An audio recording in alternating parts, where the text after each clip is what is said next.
नमस्कार दोस्तों, पीएलटिक्स में आपका बहुत बहुत स्वागत है। दोस्तों, आज के इस क्लास में सीटेट एसएसटी 2021 परीक्षा के पूछे गए सभी क्वेश्चंस को इस क्लास में हम लोग सॉल्व करेंगे। दोस्तों, यदि आप हमारे चैनल पर नए हैं तो चैनल को सब्सक्राइब कीजिए, लाइक कीजिए, शेयर कीजिए। आइए शुरू करते हैं दोस्तों। बहुत ही महत्वपूर्ण प्रश्न है, आप लोग क्लास को पूरा देखें और अंत तक बने रहें। क्वेश्चन नंबर 31 है यहाँ पर, हड़प्पा निवासी संबंध रखते थे। तो इस क्वेश्चन का आंसर आपको देना है। तो पहला ऑप्शन हो जाएगा कांस्य युग से, सेकेंड है तांबा या ताम्र युग से, पीतल युग से और लौह युग से। तो 31 का यहाँ पर जो आंसर बनेगा दोस्तों, ऑप्शन फर्स्ट हो जाएगा कांस्य युग से। हड़प्पा निवासियों का संबंध कांस्य युग से था दोस्तों, ध्यान रखिएगा। क्वेश्चन नंबर अगला है यहाँ पर 33, बहुत ही महत्वपूर्ण प्रश्न है। अल हिंद किताब को किसने लिखा है? तो आपको बताना है यहाँ पर। तो यहाँ पर इस क्वेश्चन का जो राइट आंसर होगा दोस्तों, ऑप्शन सेकेंड हो जाएगा अल बरूनी। ध्यान रखिएगा, महत्वपूर्ण प्रश्न है। किताबुल हिंद अरबी भाषा में अल बरूनी द्वारा लिखी गई पुस्तक है दोस्तों। अगला क्वेश्चन नंबर 36 है यहाँ पर, निम्नलिखित का सुमेलन कीजिए। एक तरफ नृत्य शैली दी गई है, दूसरी तरफ राज्य दिए गए हैं। तो ऑप्शन ए का यहाँ पर मिलान हो जाएगा दोस्तों। कथक का जो मिलान होगा दोस्तों उत्तर प्रदेश से हो जाएगा। भरतनाट्यम का जो मिलान होगा सेकेंड ऑप्शन से तमिलनाडु, और कथकली का जो मिलान होगा यहाँ पर दोस्तों केरल से, और कुचिपुड़ी का यहाँ पर मिलान हो जाएगा ऑप्शन फर्स्ट से आंध्र प्रदेश। तो इस क्वेश्चन की हम सही ऑप्शन की बात करें तो सेकेंड ऑप्शन हो जाएगा, ए का थर्ड, बी का सेकेंड, सी का फोर और डी का फर्स्ट। अगला क्वेश्चन बहुत ही महत्वपूर्ण है 42, जलियांवाला कांड के विरुद्ध महात्मा गांधी ने किस अभियान का आह्वान किया? तो क्वेश्चन नंबर 42 का आंसर आप लोग दीजिए दोस्तों फटाफट। इसका आंसर क्या बनेगा? तो क्वेश्चन नंबर 42 का आंसर हो जाएगा सेकेंड असहयोग आंदोलन। आप लोग ध्यान रखिएगा, महत्वपूर्ण प्रश्न है। बढ़ते हैं अगले क्वेश्चन की ओर। क्वेश्चन नंबर 46 है, निम्नलिखित में से कौन सी संरचना उत्तरी अमेरिका महाद्वीप को दक्षिण अमेरिका महाद्वीप से जोड़ती है? तो ये सभी क्वेश्चन दोस्तों 2021 ऑनलाइन परीक्षा में पूछे गए क्वेश्चन पेपर से लिए गए हैं। तो आप लोग सभी क्वेश्चन को अटेम्प्ट कीजिए और देखिए आपके कितने क्वेश्चन सही हो पाते हैं। तो 46 का आंसर यहाँ पर हो जाएगा सेकेंड ऑप्शन स्थल संधि। जब दो बड़ी जल राशि के बीच कोई संकीर्ण स्थल खंड होता है तो उस स्थल खंड को स्थल संधि कहा जाता है। जैसे पनामा स्थल उत्तर मध्य अमेरिका महाद्वीप एवं दक्षिण अमेरिका महाद्वीप स्थल संधि से जुड़ा हुआ है। तो आप लोग ध्यान रखिएगा। अगला क्वेश्चन नंबर यहाँ पर 47 है, निम्न सूचीबद्ध लक्षणों ए, बी और सी के आधार पर वन के प्रकार की पहचान कीजिए। तो क्वेश्चन नंबर 47 का आंसर आपको देना है। तो यहाँ पर जो राइट आंसर हो जाएगा फर्स्ट ऑप्शन इस क्वेश्चन का सही जवाब बनेगा उष्ण कटिबंधीय पतझड़ वन, इसका राइट आंसर बन जाएगा दोस्तों। और उष्ण कटिबंधीय पर्णपाती वनों को मानसूनी वन भी कहा जाता है। यह भारत के सर्वाधिक क्षेत्रफल पर पाए जाते हैं और इनका विस्तार मध्य प्रदेश, उत्तर प्रदेश, बिहार, झारखंड, छत्तीसगढ़, उड़ीसा और महाराष्ट्र में पाया जाता है। और इन वनों के महत्वपूर्ण पेड़ साल, सागौन, नीम, पीपल, शीशम है। ध्यान रखिएगा। क्वेश्चन नंबर अगला 49 है, राइन घाटी और वासजेस पर्वत उदाहरण है। तो किसका उदाहरण है यहाँ पर? तो 49 का आंसर जो बनेगा दोस्तों ऑप्शन फर्स्ट व्रनसोत्स पर्वत का उदाहरण है। अगला क्वेश्चन नंबर 50 है, निम्नलिखित में से कौन सा रेगिस्तान का उदाहरण है? तो रेगिस्तान का उदाहरण आपको बताना है दिए गए ऑप्शंस में से। तो राइट आंसर हो जाएगा लद्दाख, ऑप्शन थर्ड सही जवाब बनेगा। लद्दाख एक शीत मरुस्थल है जहां तापमान एवं वर्षा बहुत कम होती है। सुंदरवन एक डेल्टाई क्षेत्र है जबकि पूर्वी घाट एवं सह्याद्री पर्वत श्रेणियां हैं। महत्वपूर्ण प्रश्न है, ध्यान रखिएगा दोस्तों। क्वेश्चन नंबर 51 है, निम्नलिखित में से कौन से कथन समुद्र के ऊपर तापमान में कम भिन्नता को समझाता या समझाते हैं? पहला ऑप्शन ए है, समुद्री धाराओं की उपस्थिति तापमान को स्थिर बनाए रखती है। अधिकतर समुद्र ध्रुवों के आसपास पाए जाते हैं। समुद्र का पानी धीरे धीरे गर्म और धीरे धीरे ठंडा होता है। उच्च वायुदाब की उपस्थिति तापमान में कम भिन्नता में योगदान देती है। तो 51 का यहाँ पर आंसर हो जाएगा थर्ड विकल्प, केवल सी ऑप्शन सही जवाब बनेगा। क्वेश्चन नंबर अगला है 52, दिए गए कथनों के आधार पर वायुमंडल की परत को पहचानें। ऑप्शन ए यहाँ पर दिए गए हैं, यह परत बादलों एवं मौसम संबंधी घटनाओं से लगभग मुक्त होती है। इसमें ओजोन गैस की परत होती है। महत्वपूर्ण प्रश्न है। तो यहाँ पर राइट आंसर होगा 52 का फोर ऑप्शन समताप मंडल। पृथ्वी की सतह से ऊपर की ओर जाने पर वायुमंडल में निम्नलिखित परतें पाई जाती हैं। क्षोभ मंडल पाया जाता है, समताप मंडल, मध्य मंडल, आयन मंडल और बाह्य मंडल। ओजोन गैस समताप मंडल के निचले भाग में पाई जाती है। बादल मौसम संबंधी घटनाओं की यदि हम बात करें तो क्षोभ मंडल के अंतर्गत घटित होती हैं। तो समताप मंडल इनसे मुक्त रहता है। तो ऑप्शन 4 यहाँ पर सही जवाब बन जाएगा। क्वेश्चन नंबर अगला 53 है, निम्न कथनों पर विचार कीजिए तथा सही विकल्प का चयन कीजिए। ऑप्शन ए है यदि वायुमंडल में वायु व वायुदाब उपस्थित ना हो तो मनुष्य जीवित नहीं रह सकता। बी है, वायु हमारे शरीर पर उच्च दाब के साथ बल लगाती है, उसी तरह हमारा शरीर भी विपरीत बल लगाता है। तो 53 का यहाँ पर आंसर आपको देना है। तो राइट आंसर हो जाएगा ऑप्शन फर्स्ट सही जवाब बनेगा। दोनों ए तथा बी सही हैं, बी ए की सही व्याख्या करता है। क्वेश्चन नंबर अगला 56 यहाँ पर है, निम्नलिखित में से कौन सा युग्म भारत में इस्पात उत्पादन केंद्रों के संदर्भ विषय हैं। ऑप्शन फर्स्ट है अलीगढ़ उत्तर प्रदेश, विजयनगर कर्नाटक, विशाखापट्टनम आंध्र प्रदेश, सलेम तमिलनाडु। तो 56 का यहाँ पर जो आंसर बनेगा दोस्तों ऑप्शन फर्स्ट अलीगढ़ उत्तर प्रदेश इसका सही जवाब बनेगा। विजयनगर, विशाखापट्टनम, सलेम इस्पात उत्पादन केंद्र हैं और उत्तर प्रदेश स्थित अलीगढ़ इस्पात उत्पादन केंद्र नहीं है, यहाँ पर ताले का निर्माण किया जाता है। क्वेश्चन नंबर अगला 57 है, कथनों को पढ़िए और नीचे दिए गए विकल्पों में से सही उत्तर चुनिए। कथन ए है सेरीकल्चर विशेष रूप से निर्मित तालाबों और पोखरों में मत्स्य पालन होता है। कथन बी है पिसीकल्चर रेशम के कीटों का वाणिज्यिक पालन होता है। तो 57 का यहाँ पर जो राइट आंसर बनेगा दोस्तों ऑप्शन 4 हो जाएगा। दोनों ए और बी गलत हैं। अगला क्वेश्चन नंबर 58 है, भारत के कौन से क्षेत्र की भेड़ से पश्मीना ऊन मिलती है। तो क्वेश्चन नंबर 58 का जो राइट आंसर होगा पहला हो जाएगा लद्दाख। अगला क्वेश्चन नंबर अगला है यहाँ पर, हिंदू उत्तराधिकार संशोधन अधिनियम 2005 निम्नलिखित में से क्या प्रदान करता है। पहला ऑप्शन है कुल नाम न अपनाने की स्वतंत्रता, पिता की संपत्ति पर पुत्र और पुत्री का समान अधिकार, महिलाओं द्वारा हिंदू विवाह अधिनियम के अंतर्गत वैवाहिक अवस्था को खारिज करने का अधिकार, कृषि भूमि पर पुत्रों का वंशागत अधिकार। तो 62 का यहाँ पर जो राइट आंसर होगा ऑप्शन सेकेंड पिता की संपत्ति पर पुत्र और पुत्री का समान अधिकार राइट आंसर होगा। अगला क्वेश्चन, इतिहास के किस भाग को एक विशेष स्तर पर पढ़ाना है यह निर्भर करता है। पहला ऑप्शन दिया गया है दोस्तों इतिहास के अवसर पर, इतिहास के स्वभाव पर, इतिहास के लक्ष्यों और उद्देश्यों पर, इतिहास की मान्यताओं पर। तो 71 का आंसर क्या बनेगा दोस्तों, आप लोग फटाफट आंसर कीजिए। तो 71 का जो आंसर होगा थर्ड ऑप्शन हो जाएगा, इतिहास के लक्ष्यों एवं उद्देश्यों पर निर्भर करता है। क्वेश्चन नंबर अगला है यहाँ पर, छात्रों को मानचित्रण की प्रारंभिक शिक्षा देने के लिए आप आरंभ करेंगे। तो कहाँ से आरंभ करेंगे आपको बताना है दिए गए ऑप्शंस में से। तो यहाँ पर 73 का जो राइट आंसर होगा ऑप्शन 4 हो जाएगा, छात्रों को दिशाओं, स्केल और चिन्हों को समझाकर। क्वेश्चन नंबर अगला दिया गया है, कनौज के लिए त्रिपक्षीय संघर्ष निम्नलिखित में से कौन सी ताकतों द्वारा लड़ा गया है। तो क्वेश्चन नंबर 31 का यहाँ पर आपको आंसर देना है दोस्तों। तो यहाँ पर क्वेश्चन नंबर 31 का जो आंसर हो जाएगा सेकेंड, गुर्जर प्रतिहारों, राष्ट्रकूटों, पाल वंशों। क्वेश्चन नंबर अगला नेक्स्ट की बात करेंगे यहाँ पर, अकबर के सर्वत्र शांति विचार का उदय हुआ क्योंकि पहला ऑप्शन है उसे विभिन्न धर्मों और उनके रीति रिवाजों में रुचि थी, वह धर्म और धर्ममुखियों पर नियंत्रण करना चाहता था, वह राजनैतिक संघर्ष समाप्त करना चाहता था, वह अपने उत्तराधिकारियों के लिए शांतिपूर्ण साम्राज्य बनाना चाहता था। तो क्वेश्चन नंबर 33 का आंसर जो हो जाएगा ऑप्शन फर्स्ट, उसे विभिन्न धर्मों और उनके रीति रिवाजों में रुचि थी। क्वेश्चन नंबर नेक्स्ट की बात करेंगे 34 है, मुगल साम्राज्य की स्थिरता का आधार था। तो इनमें से क्या आधार था दोस्तों, केंद्रीकृत प्रशासनिक नीति और सम्राट का नियंत्रण, सैनिक अभियान और युद्धों द्वारा विस्तारीकरण की नीति, भूमिकर जो आय का मुख्य साधन था, आसपास के क्षेत्रों से मित्रता और वैवाहिक संबंध। तो यहाँ पर राइट आंसर जो होगा थर्ड विकल्प, भूमिकर जो आय का मुख्य साधन था। क्वेश्चन नंबर नेक्स्ट 35 का आंसर आपको देना है दोस्तों, तुलसीदास की रामचरितमानस किस भाषा में लिखी गई है। मोस्ट इंपॉर्टेंट प्रश्न है। तो यहाँ पर राइट आंसर हो जाएगा ऑप्शन 4, तुलसीदास की रामचरितमानस अवधी भाषा में लिखी गई है। क्वेश्चन नंबर अगला 36 है, वे बौद्धों और जैनों के कटु आलोचक थे और शिव तथा विष्णु के प्रति प्रेम को मुक्ति का मार्ग बताते थे। 36 का आंसर हो जाएगा फर्स्ट विकल्प, नय नार और अलवार इसका सही जवाब बन जाएगा दोस्तों। बहुत ही महत्वपूर्ण प्रश्न है दोस्तों, आप लोग क्लास को पूरा देखें। यदि आपको क्लास पसंद आ रही तो क्लास को ज़्यादा से ज़्यादा लाइक और शेयर करना मत भूलिएगा, और हाँ चैनल पे नए हैं तो चैनल को सब्सक्राइब जरूर कीजिएगा। क्वेश्चन नंबर 37 है, गोंड जनजातियाँ आज के समय में कौन से राज्यों में बहुसंख्या में फैली हुई हैं। तो क्वेश्चन नंबर 37 का आंसर हो जाएगा फर्स्ट विकल्प, छत्तीसगढ़, महाराष्ट्र, आंध्र प्रदेश।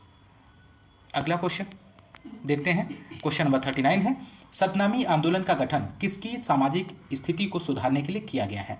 तो 39 का यहाँ पे जो आंसर बनेगा थर्ड विकल्प हो जाएगा, मध्य भारत में चमड़े का काम करने वाले समूहों के लिए। अगला क्वेश्चन नंबर 40 है, निम्नलिखित में से कौन सा आंदोलन जाति उन्मूलन के विरुद्ध स्पष्ट रूप से अपने प्रभाव के क्षेत्रों में मेल खाता है। तो 40 का आंसर जो होगा दोस्तों यहाँ पर ऑप्शन थर्ड, सत्य शोधक समाज, महाराष्ट्र जाति उन्मूलन के लिए चलाए जाने वाले आंदोलन में सतनामी आंदोलन आधुनिक हरियाणा में था, मटुआ पंथ बांग्लादेश में था और सत्यशोधक समाज महाराष्ट्र के बंबई क्षेत्र में था, जबकि आर्य समाज का प्रसार उत्तर भारत में था। तो ध्यान रखिएगा, महत्वपूर्ण प्रश्न है परीक्षा की दृष्टिकोण से। क्वेश्चन नंबर 46, निम्नलिखित लक्षणों के आधार पर महाद्वीप की पहचान कीजिए। पहला ऑप्शन है विषुवत वृत्त इस महाद्वीप के लगभग मध्य भाग से होकर गुजरती है। सेकेंड ऑप्शन है इस महाद्वीप का बहुत बड़ा भाग उत्तरी गोलार्ध में स्थित है। तो 46 का आंसर दीजिए आप लोग, क्या बनेगा यहाँ पर। तो 46 का जो आंसर होगा दोस्तों, थर्ड विकल्प हो जाएगा अफ्रीका। थर्ड सही जवाब बन जाएगा दोस्तों। विषुवत वृत्त इस महाद्वीप के लगभग मध्य भाग से होकर गुजरता है और इस महाद्वीप का बहुत बड़ा भाग उत्तरी गोलार्ध में स्थित है। यह लक्षण अफ्रीका महाद्वीप के हैं और अफ्रीका विश्व का दूसरा सबसे बड़ा महाद्वीप है, जबकि एशिया की बात करें तो विश्व का सबसे बड़ा महाद्वीप है।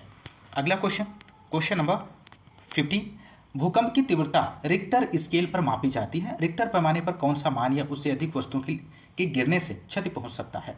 मोस्ट इंपॉर्टेंट प्रश्न है। तो यहाँ पर 50 का आंसर आपको देना है दोस्तों। तो राइट आंसर हो जाएगा सेकेंड विकल्प, राइट आंसर बन जाएगा। भूकंप की तीव्रता रिक्टर स्केल पर मापी जाती है और रिक्टर पैमाने पर 5 या उससे अधिक का मान वस्तुओं के गिरने से क्षति पहुंचा सकता है। रिक्टर पैमाने पर मान की संख्या 1 बढ़ने पर तबाही में 10 गुना की वृद्धि होती है। अगला क्वेश्चन, क्वेश्चन नंबर 51 है, आज जिस तापमान का अनुभव करते हैं वह वायु में मौजूद ताप शीतलता की होती है, किस स्थान पर निर्भर करता है। तो पहला ऑप्शन यहाँ पर दिया गया दोस्तों, स्थान के अक्षांश पर, स्थान की ऊंचाई पर, स्थान के देशांतर पर, गर्म और ठंडी महासागरीय धाराओं की उपस्थिति पर। तो 51 का यहाँ पर जो आंसर होगा सेकेंड हो जाएगा। पहला, दूसरा और चौथा ऑप्शन इस क्वेश्चन का सही ऑप्शन हो जाएगा। क्वेश्चन नंबर नेक्स्ट की बात करेंगे दोस्तों, 53 है, जब कपड़े सूखने में काफ़ी टाइम लगता है और हमारे शरीर का पसीना आसानी से नहीं सूखता, निम्न में से किसकी सहायता से इसे बेहतर समझाया जा सकता है। तो 53 का आंसर आप दीजिए दोस्तों। तो राइट आंसर होगा ऑप्शन थर्ड, आर्द्रता।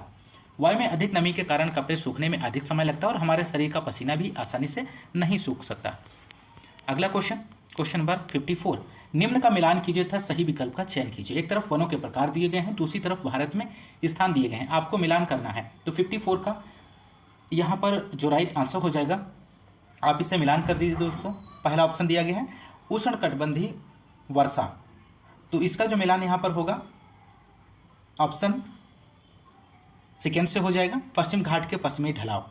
उष्णकटिबंधीय पर्णपाती वन का आपको मिलान करना है, तो इसका जो मिलान होगा यहाँ पर थर्ड से हो जाएगा, पश्चिमी घाट के पूर्वी ढलान। ऑप्शन थर्ड है कटीली झाड़ियाँ, यहाँ पर इसका जो मिलान होगा फर्स्ट से हो जाएगा राजस्थान, और मैंग्रोव वन का जो मिलान होगा वो यहाँ पर हो जाएगा फोर्थ से सुंदरवन। तो सही विकल्प की यदि हम बात करें तो थर्ड विकल्प यहाँ पर इस क्वेश्चन का सही जवाब हो जाएगा। ए का सेकेंड, बी का थर्ड, सी का फर्स्ट और डी का फोर्थ। अगला क्वेश्चन, क्वेश्चन नंबर 58 है, भारत के किस क्षेत्र से बौद्ध धर्म तिब्बत पहुंचा। महत्वपूर्ण प्रश्न है। तो 58 का आंसर आप लोग दीजिए दोस्तों। तो 58 का आंसर जो हो जाएगा सेकेंड, लद्दाख। बौद्ध धर्म भारत के लद्दाख क्षेत्र से तिब्बत पहुंचा था। क्वेश्चन नंबर अगला है, अगले क्वेश्चन की बात करेंगे। संविधान बनाने वालों ने ये उद्घोषणा करते हुए कि भारत के लोगों के लिए किसी भी एक भाषा, धर्म या संस्कृति को मानना बाध्य नहीं होगा, किस मूल्य को बढ़ावा देने का प्रयास किया था। तो 59 का जो आंसर होगा ऑप्शन थर्ड विकल्प हो जाएगा, विविधता। ध्यान रखिएगा। अगला क्वेश्चन, क्वेश्चन नंबर 60 है, भारत में सरकार के कितने स्तर मौजूद हैं, आपको बताना है। तो राइट आंसर हो जाएगा थर्ड विकल्प 3। भारत में सरकार के 3 स्तर मौजूद हैं, केंद्र स्तर पर संघ सरकार, राज्यों के स्तर पर राज्य सरकारें और स्थानीय स्तर पर स्थानीय सरकारें। क्वेश्चन नंबर नेक्स्ट, कृषि के विषय में कौन सा कथन सही है। पहला ऑप्शन यहाँ पे दिया गया है, लोग पूरे वर्ष अपनी भूमि या दूसरों की भूमि पर काम करते हैं। सेकेंड है, गाँव में स्त्री पुरुष दोनों कृषि कार्य में लगे रहते हैं। तो राइट आंसर होगा यहाँ पर ऑप्शन सेकेंड, केवल सेकेंड सही जवाब हो जाएगा। गाँव में स्त्री पुरुष दोनों कृषि कार्य में लगे रहते हैं। क्वेश्चन नंबर अगला है, संविधान के किस भाग को प्रायः इसकी अंतरात्मा कहा जाता है। मोस्ट इंपोर्टेंट प्रश्न है, बार बार परीक्षा में पूछा गया है, तो इस क्वेश्चन को आप लोग ध्यान रखिएगा। यहाँ पर इस क्वेश्चन के सही आंसर की बात करें तो पहला हो जाएगा ऑप्शन मूल अधिकार। भारतीय संविधान के भाग थर्ड में वर्णित मूल अधिकारों को संविधान की अंतरात्मा कहा गया है। डॉक्टर भीमराव अंबेडकर ने संविधान के अनुच्छेद 32 में वर्णित संवैधानिक उपचारों के अधिकार को संविधान का हृदय और आत्मा कहा है। ध्यान रखिएगा, मोस्ट इंपोर्टेंट प्रश्न है। बढ़ते हैं अगले क्वेश्चन की ओर। माता पिता या अभिभावकों के मौलिक कर्तव्य क्या हैं? क्वेश्चन नंबर 66 का आंसर आपको देना है दोस्तों। तो यहाँ पर जो राइट आंसर हो जाएगा सेकेंड ऑप्शन, 6 से 14 वर्ष के बीच के अपने बच्चों को शिक्षा के अवसर प्रदान करना। भारतीय संविधान के अनुच्छेद 51 का में वर्णित 11वें मूल कर्तव्य में कहा गया है कि माता पिता या अभिभावकों का यह कर्तव्य होगा कि वह अपने 6 से 14 वर्ष के बीच की आयु के बच्चों को शिक्षा के अवसर प्रदान करें। क्वेश्चन नंबर अगला है, हड़प्पा सभ्यता के नगरों के संदर्भ में निम्नलिखित में से कौन सा कथन सत्य है? तो ऑप्शन पहला दिया गया, लोथल में अग्निकुंड मिले हैं जहां यज्ञ किए जाते होंगे, कालीबंगा में जुते हुए खेतों के साक्ष्य मिले हैं। तो 31 का यहाँ पर आंसर आपको देना है।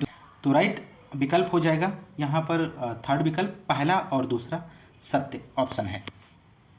अगला क्वेश्चन, क्वेश्चन नंबर 32 है, निम्नलिखित का सुमेल करना है। एक तरफ स्थल या स्थान और दूसरी तरफ राज्य दिए गए हैं, आपको मिलान करना है। 32 का यहाँ पर जो मिलान करना है ऑप्शन ए है भीमबेटका। तो भीमबेटका जो मिलान हो जाएगा मध्य प्रदेश से, राजगृह का जो मिलान होगा थर्ड से हो जाएगा बिहार, और इनाम गांव का जो मिलान होगा दोस्तों फर्स्ट से महाराष्ट्र, और ब्रह्मगिरी का मिलान हो जाएगा कर्नाटक से।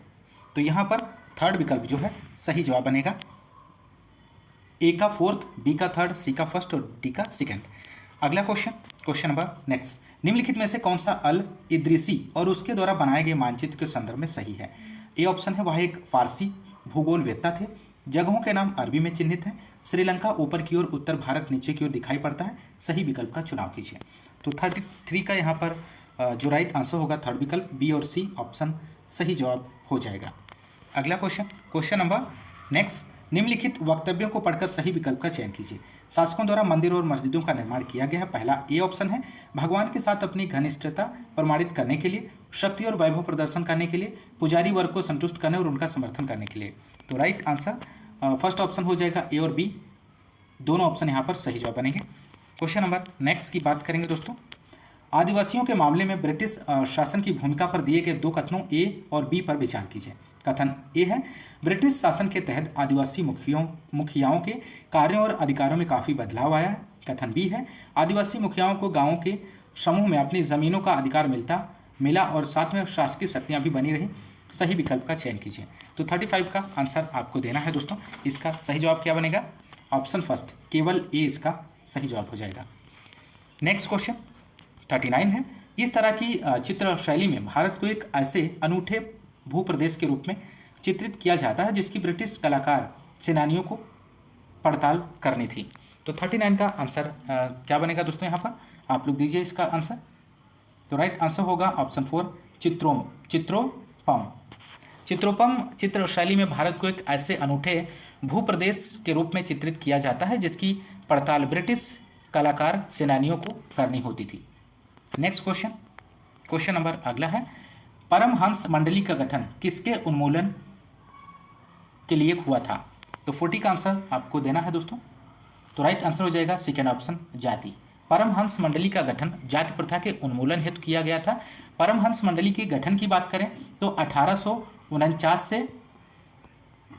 1850 में आत्माराम पांडुरंग ने बालकृष्ण जयकर और दादोबा पांडुरंग की सहायता से बंबई में किया था। यहाँ एकेश्वरवाद तथा विश्व बंधुत्व की अवधारणा पर आधारित थी। तो आप लोग ध्यान रखिएगा। अगला क्वेश्चन, महात्मा गांधी की अस्थियां प्रवाहित की थी। तो 44 का आंसर आपको देना है और ये भी क्वेश्चन आपका पूछा गया है सीटेट 2021। तो यहाँ पर राइट आंसर जो होगा ऑप्शन सेकेंड, इलाहाबाद में। अगला क्वेश्चन, क्वेश्चन नंबर 45 है, निम्नलिखित में से किस ग्रह को पृथ्वी का जुड़वा ग्रह माना जाता है क्योंकि इसका आकार में आकृति लगभग पृथ्वी के ही समान है? तो राइट आंसर हो जाएगा ऑप्शन 4, शुक्र। अगला क्वेश्चन, कथन एबीसी में दी गई विशेषताएं किससे संबंधित हैं? पहला ए ऑप्शन है, इसका ऊपरी भाग मेज के समान सपाट होता है और इसके एक या एक से अधिक किनारे होते हैं जिनके ढाल खड़े होते हैं। इनमें खनिज की प्रचुरता होती है। तो राइट आंसर होगा ऑप्शन सेकेंड, पठार।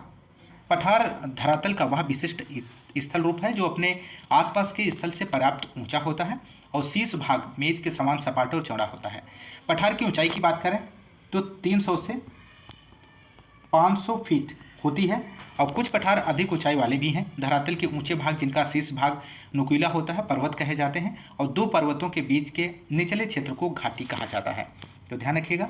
अगला क्वेश्चन नंबर नेक्स्ट है, निम्नलिखित में से कौन सा कथन सही है? दिए गए ऑप्शंस में से आपको बताना है। तो यहाँ पर इस क्वेश्चन का राइट आंसर होगा दोस्तों सेकेंड ऑप्शन, भारत के अधिकतर भागों में। क्वेश्चन नंबर 52 है, निम्न में से कौन सी मौसमी पवनों का उदाहरण है? तो 52 का आंसर हो जाएगा मानसूनी पवनें। मानसूनी पवनें मौसमी पवनों का उदाहरण है जो पवनें वर्ष पर एक समान एक निश्चित दिशा में प्रवाहित होती हैं, उन्हें ग्रही पवनें कहते हैं। मौसम के अनुसार अपनी दिशा परिवर्तित करने वाली पवनों को मौसमी या मानसूनी पवनें कहा जाता है, जबकि किसी क्षेत्र विशेष में प्रवाहित होने वाली पवनों को स्थानीय पवन कहा जाता है। तो 4 आंसर यहाँ पर राइट आंसर हो जाएगा चौथा ऑप्शन। अगला क्वेश्चन, परंपरागत तरीके से घने जंगलों, गर्म व ठंडे रेगिस्तान में आखेट संग्रहण, स्थानांतरी कृषि व ऋतु प्रवास हेतु लोग बनाते हैं। तो पहला ऑप्शन है स्थायी बस्तियाँ, अस्थायी बस्तियाँ, अर्ध स्थायी बस्तियाँ, न स्थायी बस्तियाँ और ना ही अस्थायी बस्तियाँ। तो 54 का आंसर सेकेंड ऑप्शन हो जाएगा, अस्थायी बस्तियाँ बनाते हैं। अगला क्वेश्चन है क्वेश्चन नंबर 56, निम्नलिखित में से कौन सा आयु समूह जनसंख्या में कार्यशील आयु समूह को दर्शाता है? तो 56 का आंसर हो जाएगा सेकेंड ऑप्शन, 15 वर्ष से 65 वर्ष तक के बीच का आयु समूह। नेक्स्ट क्वेश्चन नंबर 57 है, गेहूं की फसल के संदर्भ में निम्न कथनों पर विचार कीजिए तथा सही विकल्प का चुनाव कीजिए। ए ऑप्शन है, इसे सुनहरा रेशा के रूप में जाना जाता है। बी है, इसे वर्धन काल में मध्यम तापमान में वर्ष की आवश्यकता होती है, इसका विकास काली मृदा में अच्छा होता है, भारत में यह शीत ऋतु में उगाया जाता है।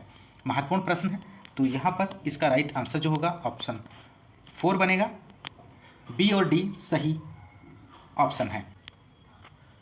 क्वेश्चन नंबर 60 है, निम्नलिखित में से राज्य विधानमंडल किस पर निर्णय नहीं ले सकता? तो 60 का आंसर हो जाएगा सेकेंड ऑप्शन, भारतीय सेना में सैनिकों की भर्ती। अगला क्वेश्चन नंबर 61 है, दिहाड़ी मजदूरी एक प्रकार का है, स्थायी रोजगार है, नियमित रोजगार है, संविदात्मक रोजगार है, अनियमित रोजगार है। तो 62 का आंसर हो जाएगा ऑप्शन 4, अनियमित रोजगार है। अगला क्वेश्चन नंबर 64 है, इसके अतिरिक्त लोकतंत्र निम्नलिखित में से सभी की गुणवत्ता में सुधार करता है। तो 64 का आंसर हो जाएगा थर्ड विकल्प, इच्छाएं और अपेक्षाएं। अगला क्वेश्चन नंबर नेक्स्ट, भारतीय संविधान का कौन सा भाग व्यक्ति के प्रति राज्य के कर्तव्यों से संबंधित है? तो 66 का आंसर हो जाएगा नीति निर्देशक तत्व। भारतीय संविधान का भाग 4 राज्य के नीति निर्देशक तत्व जो संविधान के अनुच्छेद 36 से 51 में वर्णित है और व्यक्ति के प्रति राज्य के कर्तव्यों से संबंधित है। ध्यान रखिएगा, महत्वपूर्ण प्रश्न है, पूछा जाता है। क्वेश्चन नंबर नेक्स्ट, यदि सर्वोच्च न्यायालय अपने निर्णयों से संसद द्वारा पारित किसी कानून को मौलिक अधिकारों का उल्लंघन के आधार पर निरस्त कर देता है तो यह क्या कहलाएगा? तो राइट आंसर आपको देना है यहाँ पर 68 का।